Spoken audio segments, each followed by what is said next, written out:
అరుణాచలం పంచభూత లింగాలలో ఒకటి.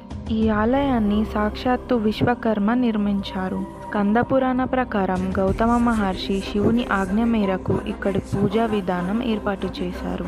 ఈ ఆలయం చుట్టూ ప్రదక్షిణ చేస్తే గనక స్వయంగా శివుని చుట్టూ ప్రదక్షిణం చేసినట్టే.